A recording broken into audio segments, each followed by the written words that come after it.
जब आप हुक्म फरमाएं हम हाजिर हो जाएंगे। मैंने हाथ आगे बढ़ाकर कहा, मैं ज़्यादा मसरूफ़ नहीं रहता, बस इल्मी मसरूफियात हैं। मिलने जुलने में मुझे कोई मसला नहीं। जब तुम्हें वक्त मिले मेरे पास चले आओ। तो फिर हम कल शाम 5 बजे आ जाएं? ज़रूर मिसेस हार्पर, आप इन्हें ले आइएगा, मैं आप लोगों का मुंतज़िर हूँगा।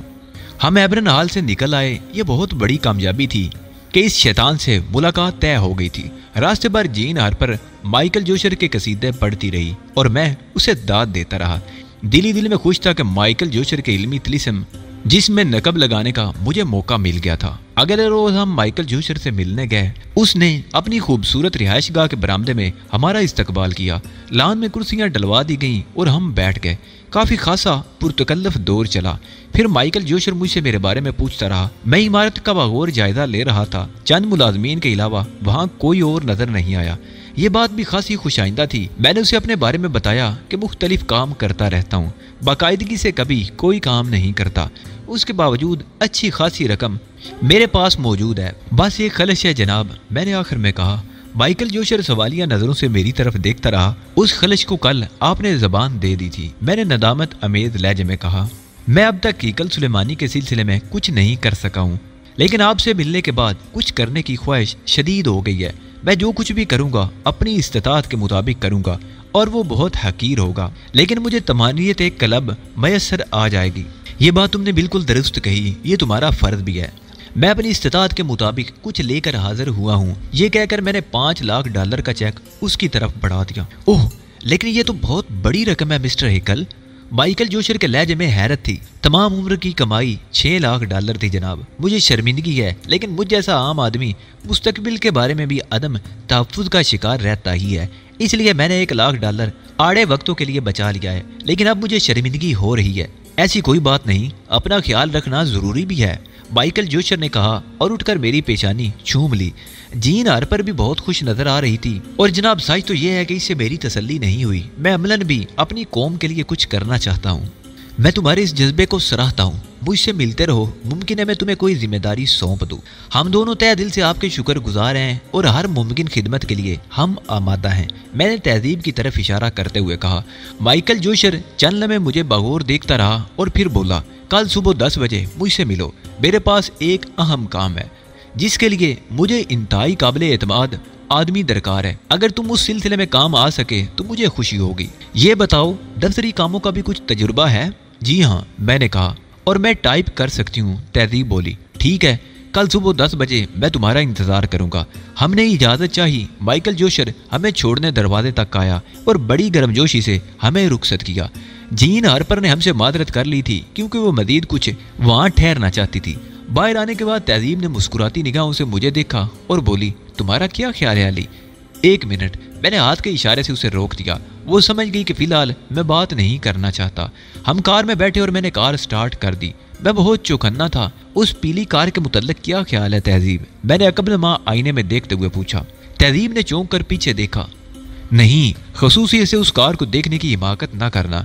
मेरा ख्याल है हमारा ताकुब किया जा रहा है। हम बड़ी बेपरवाही से सफ़र करते रहे, लेकिन वो हमारा वहम साबित हुआ, क्योंकि एक मोड़ काटने के बाद मैंने अकबनमा आईने पर नज़र डाली तो पीली कार का दूर दूर तक नामो निशान भी नहीं था।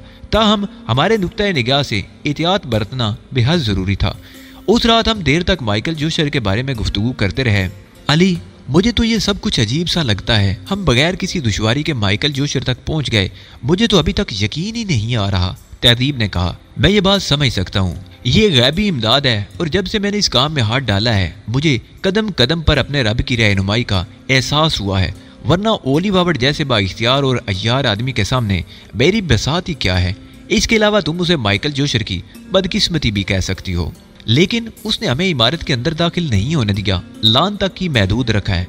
मुमकिन है इत्तफाक हो, वैसे भी इस किस्म के लोग ज़रूरत से ज़्यादा मोहतात होते हैं। मैंने तबसरा किया, हाँ ये मुमकिन है। माइकल जोशर शायद तनहा रहता है। मैंने मुलाजमीन के अलावा किसी को नहीं देखा। जीन से उसकी निजी ज़िंदगी के बारे में नहीं पूछा तुमने? इत्तफाक ही है कि कभी इसका ख्याल ही नहीं आया। चलो कोई बात नहीं, कल मालूम हो जाएगा, मैंने जवाब दिया। अगली सुबह 10 बजे हम माइकल जोशर के घर पहुंच गए। उसने शफकत के अंदाज में हमारी पजीराई की और हमें लाइब्रेरी में ले आया।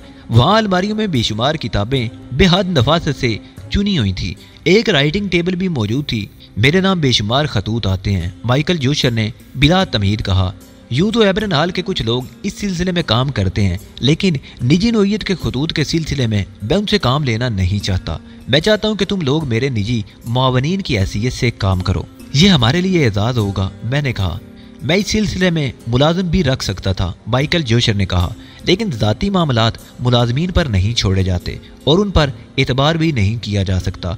मुझे तुम जैसे लोगों की ज़रूरत थी। तुम अपने जज्बों में इस कदर सच्चे हो कि उम्र भर की कमाई इन जज्बों के नाम कर सकते हो। तो यूं हमें करोड़ों डॉलर के एहतियात मौसूल होते हैं, लेकिन मुझे तुम्हारे जज्बे की सच्चाई ने बेहद मुतासर किया है। ये अल्फाज भी हमारे लिए एजाज़ की हैसियत रखते हैं, तहजीब ने कहा। माइकल जोशर ने खतूत का एक पलंदा हमारे सामने रख दिया। इन्हें पहले तो तारीख वार तरतीब देना होगा, फिर इसी तरतीब से हर खत का मुख्तसर सा खुलासा लिख लेना। इस तरह मुझे जवाब देने में आसानी रहेगी। बहुत बेहतर जनाब, मैं यहाँ तनहा रहता हूँ। बहरहाल मुलाजमीन तुम्हारी हर ज़रूरत का ख्याल रखेंगे। अब मैं चलता हूँ, मुझे एक काम से जाना है। माइकल जोशर चला गया। मैं और तहजीब एक दूसरे को मुस्कुरा कर देखते रहे। तहजीब ने कुछ कहने के लिए लब खोले ही थे कि मैंने उसके ऊँटों पर उंगली रखकर उसे चुप रहने का इशारा किया। फिर मैंने कागज़ कलम संभाल लिया। फिल वक्त हम कोई खतरा मोल नहीं ले सकते थे। मैंने कागज़ पर लिखा, पहले ये देखना होगा कि यहाँ डेक्टाफोन तो नहीं। तहजीब ने मेरी तहरीर पढ़ी और सर को तफहीमी अंदाज में जंबश दी। उसकी निगाहों में मादरत थी। हम लाइब्रेरी का दरवाज़ा बंद कर सकते थे, लेकिन ये हरकत मशकूक होती। चुनाचे हमने फैसला किया कि पहला दिन संजीदगी से काम करते हुए गुजारा जाए। चुनाचे हम काम में लग गए। आधा दिन तो खतों की तारीखों तरतीब की नज़र हो गया, फिर हम उनका मतन लिखने में मसरूफ़ हो गए। 3 बजे के करीब हम काम से फारिग हुए और इसी दौरान मुलाजिम ने खाने के लिए हमसे पूछा था, लेकिन हमने सिर्फ काफ़ी की तलब की। खाना हमने घर वापस आकर खाया। रात को जीन हार पर आ गई। उससे देर तक गुफ्तगू होती रही। तहजीब के इस्तफसार पर उसने बताया कि माइकल जोशर के घर वाले तिल अबीब में हैं। दूसरे दिन माइकल जोशर ने हमारे काम की तारीफ करते हुए कहा, मैं तुम्हारे काम से बहुत मुतासर हुआ हूँ। किसी भी चीज़ को तासर मजरू किए बगैर मुख्तसर करना बहुत मुश्किल काम है, लेकिन तुम्हारे लिखे हुए मतन पढ़कर मेरा जी खुश हुआ। तुम लोग बहुत बासलाहियत हो। बहरहाल मैंने ये पॉइंट्स लिख दिए हैं। अब मिसेस हैकल, तुम इन खतूत के जवाबात टाइप कर दो। टाइप राइटर भी मैं भी मंगवा देता हूँ। थोड़ी देर के बाद एक मुलाजम टाइप राइटर ले आया। माइकल जोशर ने तहजीब के लिए एक और मेज़ का बंदोबस्त कर दिया। फिर वो किसी काम से चला गया। उसके जाने के बाद पहले तो हमने इस बात की तस्दीक की कि वो वाकई चला गया है। फिर हम दोनों डेक्टाफोन वगैरह तलाश करने में मसरूफ़ हो गए।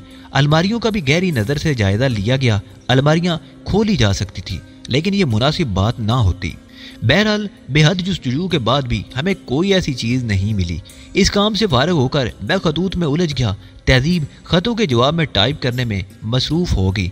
मुलाजिम ने जिद करके हमें खाना खिलाया, क्योंकि माइकल जोशर उसे ताकीद करके गया था। उस रोज़ काम से फारिग होते होते 5 बज गए थे। हम चलने ही वाले थे कि माइकल जोशर आ गया। वो हमें देखकर हैरान हुआ, इतनी देर तक काम किया है तुम लोगों ने? जी हाँ, काम ना मुकम्मल छोड़ना अच्छा नहीं लगता, मैंने जवाब दिया। आने वाले दिनों में माइकल जोशर हम पर बहुत ज़्यादा एतमाद करने लगा। 15 दिन की मुसलसल मेहनत रंग लाई थी। अक्सर उससे फ़लस्तीन के मौजू पर गुफ्तगू रहती। मैं मुस्कुराते हुए उसकी बातें सुनता रहता, लेकिन अंदर नफरतें उबल रही थी। उसने अपनी लिखी हुई किताबें हमें तोहफ़तन पेश की। गर्ज उसके घर हमारी आमदोरफ्त जारी रही और काम भी होता रहा। अब हमारे एतमाद में भी इजाफा हो चुका था। चुनाचे एक दिन मैंने लाइब्रेरी का दरवाज़ा अंदर से बंद किया और अलमारियाँ खोल डाली। अलमारियों में कागजात का अंबार लगा हुआ था। उस रोज़ तहजीब माइकल जोशर के काम में मसरूफ़ रही और मैं उन कागजात को खंगालता रहा। मैं अपने साथ स्पाई कैमरा भी लाया था ताकि अहम कागजात की माइक्रोफिल्म बना सकूं। फिर मुझे काम के कागजात भी मिल गए। उन कागजात के जरिए एक अहम शख्सियत मुनकशफ हुई। उसका नाम बारबन वाइको था और वो माइकल जोशर का दस्ते राज था। मज़ीद छानबीन पर पता चला कि यहूदियों ने एक खुफिया मंसूबा तैयार किया था, जिसमें फ़लस्तीनियों के अलावा शाम, सऊदी अरब और पाकिस्तान के बारे में कुछ प्रोग्राम तय किए गए थे। कागजात में उन वाक़यात की तफसील नहीं थी जो किए जाने थे। मैंने इस सिलसिले में तहजीब से बात की तो उसने कुछ देर की जुस्तजू के बाद बारबन वाइको का एक ख़त मेरे सामने रख दिया, जो जोशर के नाम था। ख़त में लिखा था, बैरूत से जवाब मौसूल हो गया है। ब्लैक प्लान पर फ़िलहाल अमल नहीं किया जा सकता क्योंकि दुश्मन चौकस है। अलबत्ता तमाम रिपोर्टें मुकम्मल हो चुकी हैं और उन्हें महफूज कर लिया गया है। اگلے مرحلے پر گرین لاٹ میں جیمز پوکر سے رابطہ قائم کیا جائے گا، وہ بینک ہے۔ میں نے اس خط کو سیو لائٹ پر محفوظ کر لیا اور پھر تمام الماریاں بند کر دیں۔ میرا ذہن بری طرح الجھ گیا تھا۔ میں بلیک پلان کا معنی سمجھنے کی کوشش کر رہا تھا، لیکن دشواری یہ تھی کہ اس سلسلے میں تفصیلات میسر نہیں تھی۔ تلاشی کے اوقات کو برابر کرنے کے لیے مجھے بہت تیزی سے مائیکل جوشر کے کام میں مصروف ہو جانا پڑا۔ کارکردگی گھٹنے کی صورت میں مائیکل جوشر ہماری طرف سے مشکوک ہو سکتا تھا۔ الماریوں کی تلاشی کا کام ایک ایسے اوور ٹائم کی حیثیت رکھتا تھا جو دفتری اوقات میں ہی کیا گیا ہو۔ باربن وائکو کے خط کو عام خطوط کے ساتھ ترتیب میں رکھ دیا گیا۔ تہذیب نے اس کا خلاصہ تیار کر دیا۔ اس رات فلیٹ واپس پہنچنے کے بعد وہ خط میرے اور تہذیب کے درمیان گفتگو کا موضوع بنا رہا۔ یہ بات طے ہوگی کہ یہودی عالم صرف علمی امور پر کام نہیں کرتے، ان کے ذہن سازش کے جال بننے میں بھی مصروف رہتے ہیں۔ تہذیب نے کہا، میں یہ بات پہلے ہی جانتا ہوں کیونکہ میں ان کی سازشوں کا شکار ہوا تھا۔ کچھ سمجھ میں نہیں آیا کہ بلیک پلان کیا ہے۔ میں کیا کہہ سکتا ہوں؟ ان کاغذات میں بلیک پلان کی تفصیل نہیں تھی، تو کیا یہ معاملہ یوں ہی رہ جائے گا؟ رہنا تو نہیں چاہیے، میں نے طویل سانس لے کر کہا۔ خدا جانے کتنا تباہ کن منصوبہ ہو۔ بہرحال اس سلسلے میں ہمارے پاس فی الوقت صرف ایک ہی سراغ ہے، باربن وائکو۔ میں اس سلسلے میں جوشو سے بات کروں گا، شاید وہ میری کچھ مدد کر سکے۔ اس خط کے کچھ جملے معنی خیز ہیں، مثلا رپورٹیں مکمل ہو چکی ہیں۔ بلیک پلان پر فی الحال عمل نہیں کیا جا سکتا کیونکہ دشمن چوکس ہے۔ اور گرین لاٹ، جیمز پوکر اور بینک کے متعلق کیا خیال ہے؟ میں نے کہا، جیمز پوکر کو بینک قرار دیا گیا ہے، اس کا کیا مطلب ہے؟ جہاں تک میری سمجھ میں آتا ہے جیمز پوکر کو معلومات کا خزانہ قرار دیا گیا ہے۔ تہذیب نے جواب دیا، میرا بھی یہی خیال ہے۔ میں نے تائیدی لہجے میں کہا، بہرحال اچھی خاصی الجھنیں پیدا ہو گئی ہیں۔ تم ڈیپو ہاربو سے کب رابطہ قائم کرو گے علی؟ ابھی نہیں، تم جرائم پیشہ لوگوں کا مزاج نہیں سمجھتی ہو تہذیب۔ تم جانتی ہو نا کہ انہیں کون سی زبان متاثر کر سکتی ہے؟ میں سمجھی نہیں۔ ڈیبو ہاربو اپنی دنیا میں شہنشاہ کی حیثیت رکھتا ہوگا، ورنہ امریکی حکومت سے ٹکر ہرگز نہ لیتا۔ اسے متاثر کرنے کے لیے ضروری ہے کہ میں کچھ کر کے دکھاؤں، خود کو منواؤں، اور اس کام کے لیے مائیکل جوشر کی بربادی سے بہتر اور کوئی صورت نہیں ہو سکتی۔ مائیکل جوشر کو قتل کرنے کے بعد میں ڈیبو ہاربو کے لیے باعث عزت ہو جاؤں گا۔ ہاں، یہ بات سمجھ میں آنے والی ہے۔ میں کچھ کر لوں، اس کے بعد ایک گروہ تو بنانا ہی ہے، اور فی الوقت صرف مائیکل جوشر۔ میں نے تہذیب کی بات پوری کر دی۔ اس وقت میرے ذہن میں صرف مائیکل جوشر چھایا ہوا تھا، گویا بیچارے کی شامت آ گئی تھی۔ اسے بیچارہ نہ کہو تہذیب، تم نے لوئیشی کو نہیں دیکھا، زندگی سے بھرپور لڑکی تھی، شوق و شنگ اور شریر، اور اب تم نے اسے دیکھ ہی لیا ہے۔ آدمی منہ سے بے شک کچھ نہ کہے، لیکن آنکھیں بہت کچھ بتا دیتی ہیں۔ لوئیشی اجڑ کر رہ گئی ہے، اور یہ سب کچھ مائیکل جوشر کا کیا دھرا ہے۔ ارے میں تو مذاق کر رہی تھی، تم سنجیدہ ہی ہو گئے، تہذیب نے معذرت خواہانہ لہجے میں کہا۔ بہرحال لوئیشی کے باپ اور بھائیوں کی موت سے ایک اور اہم بات بھی تو سامنے آتی ہے۔ وہ کیا؟ مائیکل جوشر بھی علی یار خان کی حیثیت سے واقف ہے۔ یقیناً ایسا ہی ہے، ورنہ اس کے اشارے پر لوئیشی کا باپ اور بھائی موت کے گھاٹ نہ اتارے جاتے۔ اور اگر مائیکل جوشر کو یہ علم ہو جائے کہ علی یار خان اس کے اس قدر نزدیک آ چکا ہے تو جو کچھ ہوگا اس کا اندازہ تمہیں بھی ہے، لیکن انشاءاللہ ایسا قبل از وقت نہیں ہوگا۔ میں نے جواب دیا۔ تہذیب خاموش ہوگی۔ دوسرے دن ہم معمول کے مطابق مائیکل جوشر کے گھر پہنچے۔ وہ ہم سے بڑے پرتپاک انداز میں ملا۔ ہم دونوں نے فوراً ہی کام شروع کر دیا۔ کچھ دیر بعد مائیکل جوشر کہیں چلا گیا۔ جانے سے پہلے اس نے جوابات کے نوٹس اور وہ خطوط جن کے جوابات دیے جاتے تھے ٹائپنگ کے لیے تہذیب کے حوالے کر دیے۔ تہذیب نے بڑی بےتابی سے خطوط کو چیک کیا اور پھر نفی میں ساری لاتے ہوئے خطوط میری طرف بڑھا دیے۔ اس کا انداز ہجانی تھا۔ میں نے پہلے خطوط کا جائزہ لیا، پھر جوابات کے نوٹس پڑھے۔ میرے رگوں پہ میں سنسنی دوڑ گئی۔ ان خطوط میں باربن وائکو کا خط موجود نہیں تھا۔ جوابات کے نوٹس میں بھی اس کا کوئی ذکر نہیں تھا۔ معمول میں کوئی تبدیلی نہیں تھی۔ مسٹر جوشر آج مصروف نہیں تھے۔ کام کے دوران 2-3 بار ان سے ملاقات ہوئی اور انہوں نے ہمارے جذبے اور لگن کی تعریف کی۔ میں اور تہذیب بے حد محتاط تھے۔ یہ خیال بار بار ہمارے ذہن میں آتا تھا کہ کہیں مسٹر جوشر کو اس خط کے بارے میں کوئی شبہ تو نہیں ہو گیا۔ حالانکہ ہم نے عام خطوں کی مانندی اس خط کے سلسلے میں بھی اپنا رویہ رکھا تھا۔ شام کو اس وقت تک جب تک کام ختم ہو گیا ہم لوگ اسی احساس کا شکار رہے۔ جب آج کا کام ختم ہو گیا تو مسٹر جوشر نے ہمیں اپنے ساتھ چائے کی پیشکش کی، جسے ہم نے شکریہ اور عقیدت کے ساتھ قبول کر لیا۔ چائے کے دوران انہوں نے کہا، تم لوگ جس لگن اور جذبے کے ساتھ کام کر رہے ہو اسے دیکھ کر بڑی تقویت ہوتی ہے۔ قومیں انہی جذبوں کی چھاؤں میں عروج پاتی ہیں۔ मैं बारह तुम्हारे बारे में सोचा और एक ख्याल मुझे आता रहा है। वो क्या जनाब? तुमने जिस अकीदत से अपनी पूंजी अपनी कौम के लिए खर्च कर दी उसका बड़ा मुकाम है, लेकिन तुम्हारी आमदनी जारी रहना चाहिए। अभी हमारे पास अपनी ज़ात के लिए काफ़ी रकम मौजूद है जनाब, इस सिलसिले में हमें कोई परेशानी नहीं है। मैंने कहा, मैं सिर्फ ये कहना चाहता था कि इस सिलसिले में फिक्रमंद ना होना, मैं तुम्हारी बेहतरी का कोई मौका हाथ से नहीं जाने दूंगा, हमें यकीन है।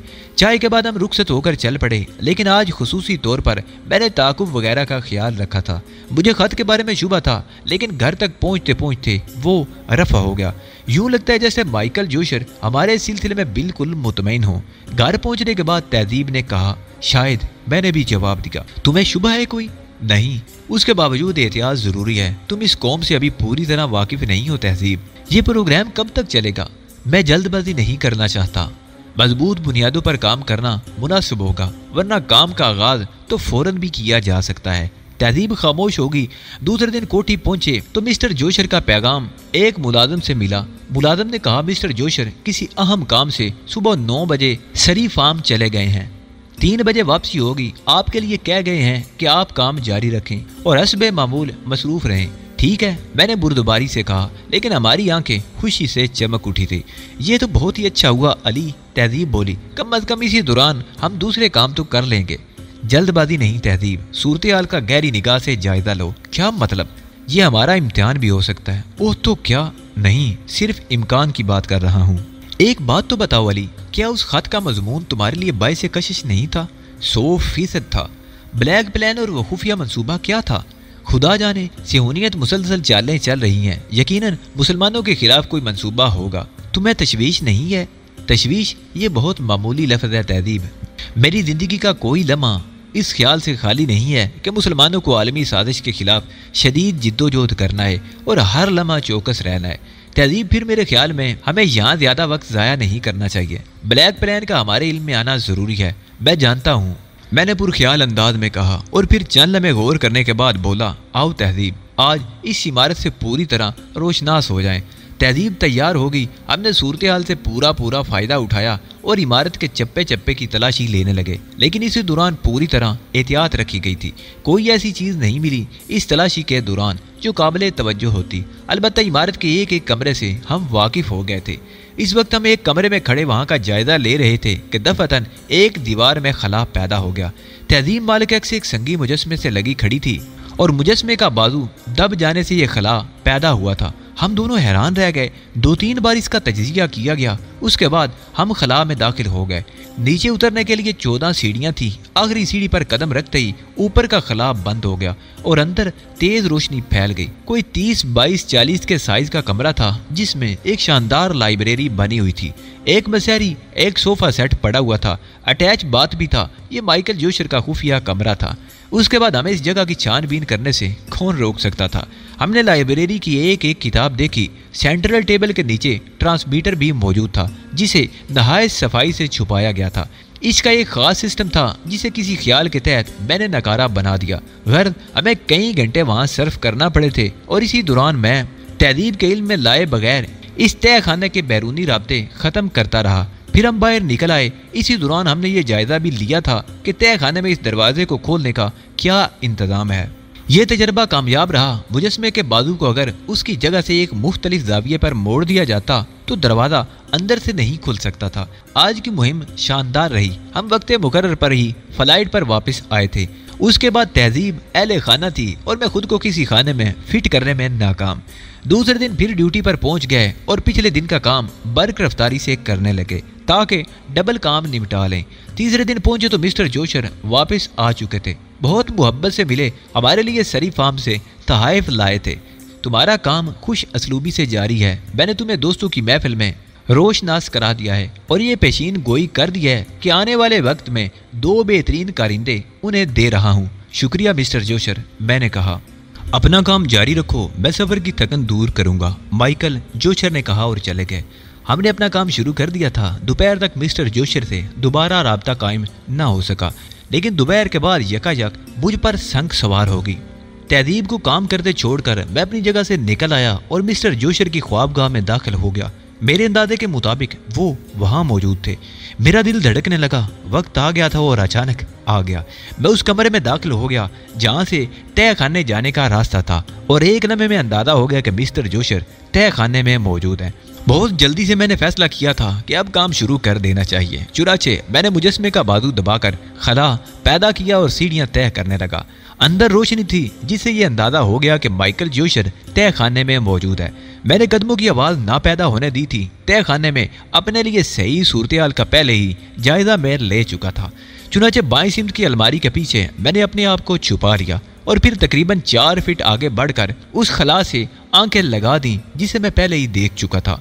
सामने के सोफे पर माइकल जोशर बैठा हुआ नजर आ रहा था। वो एक किताब की वर्क गर्दानी कर रहा था और उसके चेहरे पर इत्मीनान के आसार फैले हुए थे, जिसका मतलब था कि उसे तय खाने में किसी अजनबी के दाखिल होने का कोई इल्म नहीं। माइकल जोशर तक पहुंचने के लिए मुझे इन अलमारियों की अकबी खला से एहतियात के साथ गुजरकर तय खाने का 3/4 हिस्सा तय करना था और उसके बाद मैं माइकल जोशर की पुश्त पर होता। इस रास्ते को तय करने के लिए मैंने इंतहाई एहतियात से काम लिया था। इस बात का खास ख्याल रखा था कि मेरे बदन की रगड़ से कोई आवाज़ पैदा ना होने पाए और अपनी इस कोशिश में मुझे शानदार कामयाबी हासिल हुई थी। मैं माइकल जोशर की पुश्त पर पहुंच गया। वो बदस्तूर किताब के मुताले में गर्क था। मेरे कदमों की चाप अब भी उसे महसूस ना हुई। फिर मैंने अपने आवाज़ पूरी तरह बहाल करके उसके शाने पर हाथ रखा तो किताब उसके हाथ से उछलकर दूर जा गिरी। ये हैरत फितरती थी। माइकल जोशर ने वहशत ज़दा निगाहों से पलटकर मेरी तरफ देखा और आंखें फाड़कर मुझे घूरता रहा, जैसे यकीन करने की कोशिश कर रहा हो कि जो कुछ वो देख रहा है वो हकीकत ही है। मैंने दोनों हाथ सीने पर बांध लिए थे और मुस्कुराती निगाहों से माइकल जोशर को देखता रहा। बमुश्किल तमाम उसने अपनी आवाज़ संभाले और वहशत ज़दा लहजे में बोला, तुम यहाँ कब आए, कैसे आ गए? अब आ ही गया हूँ मिस्टर जोशर, तो बराए करम मुझे बैठने की पेशकश कीजिए। हाँ हाँ सामने आओ, बैठो, प्लीज बैठो। बात इतनी हैरतनाक है कि मेरी ये हालत फितरी है। इस तय खाने का इल्म मेरी तनहा ज़ात के अलावा और किसी को नहीं, या फिर तेल अबीब में बसने वाले चंद लोग इसके बारे में जानते हैं जिन्होंने इसे तामीर किया, और मुकामी लोगों में से कोई इसके बारे में कुछ नहीं जानता। चुनाचे तुम्हारी आमद यहाँ मेरे लिए इतनी अजीब खेद होना चाहिए थी। आओ बैठो, मुझे बताओ कि तुम इस तय खाने से किस तरह वाकिफ हुए। माइकल जोशर के चेहरे पर पैदा होने वाले तासरात इस बात का इजहार कर रहे थे कि वो मेरी तरफ से मोहतात हो गया है, लेकिन अपने आप को संभाले हुए है। मैं आपके बारे में ज़्यादा से ज़्यादा मालूमात हासिल करने का शायक था और आपकी गैर मौजूदगी में मैंने बिलाशुबा बड़ा काम किया है। मैंने उसके सामने सोफे पर बैठते हुए कहा, तुम्हारी मोहब्बत, तुम्हारी अकीदत बेपनाह है, इसका मुझे एहसास है, लेकिन बहुत ज़्यादा तजस्सुस बाज़-औक़ात नुकसानात का बायस बन जाता है। मसलन मैं ये नहीं चाहता कि किसी को मेरी इस खुफिया पनाहगाह का इल्म हो, लेकिन तुमने बहुत आगे छलांग लगा दी है। और क्या क्या कर चुके हो तुम यहाँ? माइकल जोशर की आंखें जैसे मेरी खोपड़ी को तोड़कर दिमाग में उतरने की कोशिश कर रही थी। मेरी बेपनाह अकीदत इस बात की ख्वाहिशमंद थी माइकल जोशर की आपकी ज़ात से मुतल्लक एक एक बात मेरे इल्म में आ जाए, और मेरा ख्याल है मैं इसमें काफ़ी हद तक कामयाब हो भी गया हूँ। और किसी चीज़ से मुझे ख़ास दिलचस्पी नहीं, लेकिन ब्लैक प्लान के बारे में मैं ख़ास तौर से जानना चाहता हूँ। माइकल जोशर सोफे की पुष्ट से टिक गया। उसने अजीब सी निगाहों से मुझे देखा। फिर मैंने महसूस किया कि उसका हाथ आहिस्ता आहिस्ता सेंटर टेबल की सतह के नीचे रेंग रहा है। मैंने मुस्कुराते हुए कहा, मोहतरम बुजुर्ग, बेज की सतह के नीचे के हालात नकारा कर दिए गए हैं, चुनाचे अब आपको उनसे कोई फ़ायदा नहीं पहुँच सकता। ऐसी कोई हरकत ना करें जो आपके वकार के मनाफी हो, ख्वाह मुखा शर्मिंदगी होगी। माइकल जोशर ने फुर्ती से हाथ बाहर खींच लिया और सीधा होकर बैठ गया। तुम्हारे अंदाज से एक मुजरमाना कैफियत का इजहार होता है मेरे बेटे, क्या मैं इसकी वजह जान सकता हूँ? बड़ी तवील गुफ्तगू करना थी आपसे माइकल जोशर, लेकिन थोड़ा सा वक्फा ज़रूरी है, किसी और को भी इस गुफ्तगू में शरीक होना है। अपने अकम में देखिए, एक और शख्सियत आपसे मिलने की मशाक है। मेरे इन अल्फाज पर माइकल जोशर बेइख्तियार पलटा, लेकिन वो सूरत हाल से नावाकिफ था। मेरा खड़ा हाथ उसकी गर्दन की पुष्ट पर पड़ा और वो बुरी तरह सोफे से जा टकराया। अपनी जगह से मैंने उठकर उसके लिबास का कॉलर पकड़ा और फिर एक दूसरा घुंसा उसकी गुद्दी पर रसीद कर दिया। ये आखिरी हाथ था। माइकल जोशर के हवास गुम हो गए थे। दरअसल मुझे सिर्फ ये एहसास था कि मेरी इतनी लंबी गैर मौजूदगी तहजीब मालिक एक्स को परेशान न करते, चुनाचे उसका यहाँ मौजूद होना ज़रूरी था। माइकल जोशर के बारे में ये इत्मीनान करने के बाद कि अब वो होशो आवाज़ खो चुका है और थोड़ी देर तक उसके होश में आने का कोई इम्कान नहीं, मैं तय खाने की सीढ़ियों की तरफ बढ़ गया। थोड़ी देर के बाद मैं तहजीब मालिक एक्स के सामने था। कहाँ चले गए थे अली? اس نے سوال کیا۔ آؤ تمہیں کچھ نئی صورتحال سے روشناس کراؤں۔ میں نے کہا۔ تہذیب نے شاید کچھ اندازہ لگا لیا تھا، چنانچہ وہ خاموشی سے اٹھ کھڑی ہوئی اور میں اسے ساتھ لیے تہہ خانے میں پہنچ گیا۔ مائیکل جوشر اسی طرح صوفے پر بے سود پڑا ہوا تھا۔ تہذیب نے گہری نگاہوں سے مجھے دیکھا، پھر بولی، گویا تم نے اپنا کام شروع کر دیا۔ ہاں، تمہاری خواہش تھی نا کہ اب زیادہ دیر نہ کی جائے، ذرا اسے ہوش میں تو لاؤ۔ تہذیب مائیکل جوشر کی طرف متوجہ ہو گئی اور تھوڑی دیر کے بعد جوشر نے آنکھیں کھول دی۔ چند لمحوں تک وہ صورتحال کا اندازہ نہیں کر سکا، لیکن جب اسے واقعات یاد آئے تو وہ بکھلا کر جلدی سے کھڑا ہو گیا۔ اس نے عجیب سی نگاہوں سے ادھر ادھر دیکھا اور پھر پھرتی سے میز کی سطح کے نیچے کچھ ٹٹولنے لگا۔ وہ اپنی کارروائی میں مصروف تھا، میں نے اسے نہیں روکا۔ پھر جب خود ہی اس کے انداز میں بے بسی نمایاں ہوئی تو میں نے آہستہ سے کہا، تم بھول گئے مائیکل جوشر، میں نے تمہیں بتایا تھا کہ تمہارے تہہ خانے کے بیرونی رابطے منقطع کر دیے گئے ہیں اور اب یہاں سے تم کسی سے رابطہ قائم نہیں کر سکو گے، اس لیے بہتر ہے کہ اطمینان سے بیٹھ جاؤ۔ مائیکل جوشر ایک بار پھر صوفے کی پشت سے ٹک گیا تھا۔ اس کی سانسیں تیز چل رہی تھی۔ اپنی حالت پر قابو پانے میں اسے کئی منٹ لگ گئے۔ پھر وہ سنبھل کر بولا، حالات بتا رہے ہیں کہ تم دونوں وہ نہیں جو نظر آتے ہو، اور تم نے ابھی مجھے ضربیں لگا کر بے ہوش کیا تھا۔ تم جو میرے عقیدت مندوں میں سے تھے، تم جو میری پوجا کرتے تھے۔ میں صرف وقت کے ہاتھوں مجبور تھا مائیکل جوشر، ورنہ میں تم جیسے منحوس لوگوں کی پوجا کہاں کرتا۔ کون ہو تم؟ کیا مقصد تھا میری اس قدر قریب آنے کا؟ کیا چاہتے تھے تم مجھ سے؟ تمہاری شخصیت میرے لیے بڑی پرکشش ہے مائیکل جوشر۔ میں جانتا ہوں کہ مائیکل وریان کی موت کو تم نہیں بھولے ہوگے اور اس کا قاتل بھی تمہیں یاد ہوگا۔ وہ واقعات بھی یاد ہوں گے تمہیں کہ مائیکل وریان کو قتل کرنے والا کیوں کر قاتل بنا۔ تم ان تمام باتوں کو کیسے جانتے ہو؟ مائیکل جوشر نے سنسراتے لہجے میں کہا۔ تفصیل عرض کر دی جائے گی مائیکل جوشر، یہی سب کچھ بتانے کے لیے میں نے یہ موقع فراہم کیا ہے۔ بات دراصل یہ ہے، مقدس بزرگ کی بدقسمتی جب انسان کو گھیرتی ہے تو اس کی آنکھیں بند ہو جاتی ہیں۔ مجھے تعجب ہے کہ تم نے دو اجنبی انسانوں کو کس طرح اتنی قربت بخش دی۔ کیا تصور تھا تمہارے ذہن میں؟ پہلے مجھے اس کا تو جواب دو۔ مائیکل جوشر عجیب انداز میں مجھے اور تہذیب مالک ایکس کو دیکھتا رہا، پھر اس نے اعتراف کے انداز میں کہا، اب جب میں اس حماقت کے بارے میں سوچتا ہوں تو مجھے یوں محسوس ہوتا ہے کہ میں نے جو کچھ کیا کم از کم مائیکل جوشر جیسی شخصیت ایسا نہیں کر سکتی تھی، بلکہ اس کے پس پردہ کوئی اور قوت کار فرما تھی۔ کیا تم ہپناٹزم کے ماہر ہو اور مجھے ذہنی طور پر معطل کر دیا گیا تھا؟ یقیناً ایسا ہی ہوا تھا، ورنہ میں نے اپنی زندگی میں بہت کم لوگوں پر اعتماد کیا ہے، بلکہ اعتماد میری صفت میں ہی نہیں۔ یقیناً کوئی ایسی ہی قوت مجھے مسحور کرنے کا باعث بن گئی جسے میں نہیں جانتا۔ تم نے ضرور اس سلسلے میں کسی پراسرار طاقت سے کام لیا ہے۔ وہ طاقت میرے ایمان کی تھی مائیکل جوشر، وہ طاقت بے پناہ مظالم کے شکار فلسطینیوں کی آہوں کی طاقت تھی، جس نے بہرحال تھوڑی سی ہی صحیح لیکن میری مدد ضرور کی ہے۔ فلسطینیوں سے تمہارا کیا تعلق؟ مائیکل جوشر نے سوال کیا۔ وہی بتانے جا رہا ہوں مائیکل جوشر، بات ہو رہی تھی مائیکل وریان کی، لیکن نہیں، مائیکل وریان تو ایک درمیانی آدمی تھا۔ تمہارے اس نام نہاد ایبرن حال میں بہت عرصہ پہلے ایک مسلمان طالب علم علی یار خان نے بڑے بڑے عالموں کے دانت کھٹے کر دیے تھے اور انہیں صہیونیت کی حقیقت بتائی تھی، اور اس کے بعد جب چند شر پسند متعصب یہودیوں نے اس پاکستانی طالب علم کو سبق دینے کے لیے اس کی ایک دوست لڑکی کو قتل کر دیا تھا، تو اس طالب علم نے ایک نقشہ ترتیب دیا تھا۔ مجھے یقین ہے کہ امریکی یہودی اور خاص طور سے تم مائیکل جوشر اس نقشے کو ذہن سے ہٹا نہ سکے ہوگے۔ تمہارا اس سے کیا تعلق؟ جوشر بولا، میرا نام ہی علی یار خان ہے، میں نے کہا، اور مائیکل جوشر کا پورا بدن لرز گیا۔ اس کی آنکھیں دہشت سے پھیل گئیں اور اس کے بدن پر نمایاں لرزش طاری تھی۔ تہذیب مالک ایکس سینے پر دونوں ہاتھ باندھے خاموشی سے کھڑی یہ ڈرامہ دیکھ رہی تھی۔ میں مائیکل جوشر کی ایک ایک حرکت پر نگاہ رکھے ہوئے تھا اور اس کی ہر کوشش ناکام بنانے کے لیے تیار۔ مائیکل جوشر مجھے دیکھتا رہا، پھر اس نے کسی قدر سنبھلتے ہوئے کہا، ہاں، علی یار کی کہانی میں نے پوری سنی ہے، اور شاید اس بات پر یقین کرنے میں مجھے کوئی خاص دقت پیش نہیں آئے گی کہ تم علی یار خان ہی ہو۔ بہرحال چونکہ تم کہتے ہو اس لیے میں تسلیم کر لیتا ہوں۔ مجھ سے کیا چاہتے ہو؟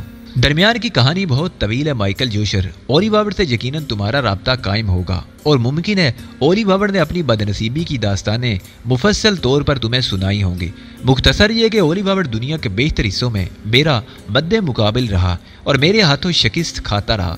تب میں نے سوچا کہ جہاں سے میں نے اس سفر کا آغاز کیا ہے وہیں پر دوبارہ کیوں نہ پہنچوں، اور اولی وارڈ سے اب تک زمین کے مختلف حصوں میں ملاقاتیں تو ہوتی رہی ہیں، لیکن اب اسے اس کی سرزمین پر ہی کیوں نہ لڑا جائے۔ چنانچہ میں یہاں آ گیا ہوں اور میرا پہلا شکار تم ہو مائیکل جوشر۔ میں اپنی آمد کا اعلان تمہارے حوالے سے کرنا چاہتا ہوں۔ مجھ کیا مطلب؟ مائیکل جوشر سہمے ہوئے لہجے میں بولا، مطلب ذرا تفصیل سے بتاؤں گا، مجھے تمہاری شخصیت چاہیے۔ میں اب بھی نہیں سمجھا۔ بہت سے کام لینے ہیں تم سے مائیکل جوشر، مثلا یہ کہ ایبرن ہال میں تمہاری بہت بڑی حیثیت ہے، مجھے ایسے امریکی یہودی رہنماؤں کی ایک فہرست درکار ہے جو تم سے عقیدت رکھتے ہوں اور صہیونیت کے لیے سرگرمی سے کام کر رہے ہوں۔ ان کا کیا کرو گے تم؟ یہ سوال کرنے کا حق تمہیں نہیں مائیکل جوشر۔ صورتحال بہت دلچسپ ہے، میں چاہتا تھا کہ کچھ انتظار کر لوں، لیکن میری دوست تہذیب مالک ایکس اس بات کی خواہش مند ہے کہ ایک کام کو نپٹا کر دوسرے کی جانب بڑھا جائے۔ تو تم اب کیا چاہتے ہو؟ قدم با قدم میں تمہیں اپنی کارروائیوں کے بارے میں بتاتا رہوں گا مائیکل جوشر۔ مثلا اب ہم تمہیں بے ہوش کر کے تمہاری اس تہخانے میں قید کر دیں گے، یہاں سے اس طرح جائیں گے جیسے روزانہ جاتے ہیں، اس کے بعد میں یہاں واپس آؤں گا، تہذیب نہیں آئے گی، میں تمہاری شکل اختیار کر کے یہاں کے امور انجام دوں گا، اور پھر تہذیب مالک ایکس دوسرے دن تنہا یہاں واپس آئے گی، اور میں جو تمہارے میک اپ میں ہوں گا اس سے کام لوں گا، اور تم ہماری رہنمائی کرو گے ان راستوں کی جانب جو صہیونیت کے ہولناک عزائم کو ناکام بنائیں گے۔ میں کبھی نہیں کروں گا میں یہ کبھی نہیں کروں گا، مائیکل جوشر نے بڑبڑانے والے انداز میں کہا۔ تمہیں یہی کرنا ہوگا مائیکل جوشر، آج تک تم حکمرانی کی زندگی گزارتے رہے ہو، میں نے تمہاری شخصیت کو بلا وجہ ہی منتخب نہیں کیا، میں جانتا ہوں کہ تمہاری کیا حیثیت ہے، اور تم بھی یہ جان چکے ہوگے کہ علی یار خان جس کام کی ابتدا کرتا ہے اسے مکمل کرتا ہے۔ تہذیب خاموش کھڑی ہوئی تھی، میں نے اس کی طرف دیکھا اور آہستہ سے بولا، مجھے تھوڑی دیر کے لیے یہاں سے جانا ہوگا تہذیب، اسی دوران مائیکل جوشر کی نگراں تم ہوگی، فکر نہ کرو، اگر کوئی کام ہے تو جاؤ، تہذیب نے جواب دیا۔ میں تہذیب کو مختلف ہدایت دے کر وہاں سے نکل آیا۔ کام کا آغاز چونکہ اچانک کیا تھا، اس لیے اب فوری طور پر کچھ تیاریاں کرنا تھی۔